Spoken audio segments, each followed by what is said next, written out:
Have you ever stopped to think about how that phone in your hand or the coffee in your cup actually got to you? It's all thanks to this incredibly complex global supply chain. But here's the thing. These supply chains have a massive problem. They are quite literally drowning in data. Today, we're going to dig into a really fascinating new framework that uses blockchain to tackle this exact issue, turning data chaos into a real advantage. Let's break down how it all works. So here's our roadmap. First, we'll get a handle on just how big this data problem really is. Then we'll look at why a very specific kind of blockchain is the perfect solution. After that, we'll get into the nitty-gritty of the new data reduction framework, see how it actually performed under pressure, and wrap up by talking about what this means for the future of pretty much everything we buy. You know, modern commerce feels like a magic trick, but behind the scenes, it's all about logistics. And those logistics, the very lifeblood of our economy, are generating an absolutely mind-boggling amount of information. It's becoming a huge, huge problem. So why is this happening? Well, think about it. Every single step a product takes, from the raw materials to the factory, onto a ship, into a truck, and finally to the store shelf, every one of those steps creates a digital record. Now, multiply that by billions and billions of products, and you can see how the numbers just explode. This creates a kind of perfect storm of challenges. You've got this constant flood of data, right? And storing and managing all of it is super expensive.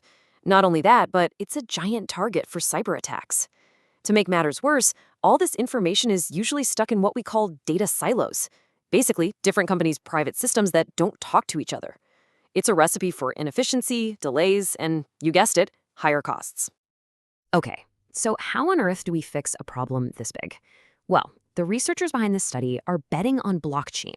But forget about crypto for a second. We're talking about using blockchain as a seriously powerful tool for organization and trust. And they're not using just any blockchain. They're using what's called a permissioned blockchain. The easiest way to think about this is like a private invite-only club. It's a digital ledger, sure, but only known, vetted members can get in. This is totally different from a public blockchain that anyone can join. And it's absolutely essential for businesses that need to keep their data secure and private. And this comparison here really spells it out. Public blockchains, like for Bitcoin, are the Wild West. They're open to everyone, which also makes them pretty slow and clunky. Permissioned blockchains, on the other hand, are built for business. You know who you're dealing with, access is locked down, and transactions happen way, way faster. That makes them a perfect match for the high-speed world of supply chains. And this brings us to the real heart of this research, the framework itself. See, it's not just about using a blockchain, it's about how they use it to cleverly and automatically shrink that mountain of data. So here's the 30,000-foot view of the system. You can see all the major players, the manufacturers, the shipping companies, the customers, they're all plugged into this secure permissioned blockchain. It becomes the one central trusted source of truth that everyone can rely on. Now, inside this network, everyone has a very specific job. You've got validators. They're like the security guards who check every transaction and apply the data-saving rules. You've got auditors who can look at everything to make sure it's all above board, but they can't change anything. Administrators run the show, and then you have the actual supply chain participants, the people making and shipping goods. It's a really smart system of checks and balances. And right here, this is the secret sauce. This is brilliant. Instead of cramming every single piece of raw data onto the blockchain, which would be incredibly inefficient, the data is first summarized. It's converted into a unique digital fingerprint called a hash code. It's like taking a whole book and representing it with a single unique library card number. It's that much smaller fingerprint, not the whole book, that gets stored. The real magic behind all this is something called a smart contract. And don't think of a legal document. Think of it more like a really smart vending machine. It's a piece of code that automatically follows a rule.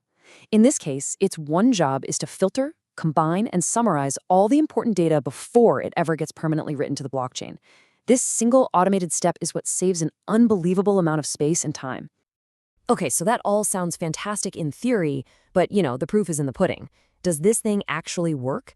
Well, the researchers ran some pretty intense simulations to find out, and the results, they speak for themselves. Yeah, just look at these graphs. The lines shooting upwards, that's what happens with traditional methods. But look at those blue and red lines down at the bottom. That's the new framework. They stay incredibly low and flat. What this tells us is that as the number of transactions skyrockets, This new system barely breaks a sweat, using way less storage and costing way less money. And hey, don't just take my word for it. The researchers said it best themselves. Their simulations prove, without a doubt, that this data reduction idea has a massive impact on storage, on the ability to grow, and on the bottom line. It's not just a little tweak, it's a game changer. And if you needed one last piece of evidence, here it is. This graph pits the new framework, that's the magenta line hugging the bottom, against other advanced data-saving techniques. And as you can see, even compared to other smart ideas, this framework is the clear winner. It is by far the most efficient of the bunch. So we've waded through the tech, we've looked at the data, but let's bring it back home. What does all this actually mean for businesses, and more importantly, for all of us? Why does this matter? The ripple effects here are huge. For businesses, it means lower costs, better security, and fewer mistakes. That's a no-brainer. But for us, it means more transparency. It means being able to actually trace a product's journey from start to finish.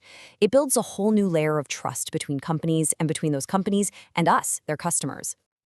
So when you put it all together, this research offers a pretty powerful vision for the future. By solving this fundamental data problem, we're not just making things more efficient. We're actually paving the way for a world where the products we depend on every single day can get to us faster, cheaper, and with a level of trust and transparency we've just never had before.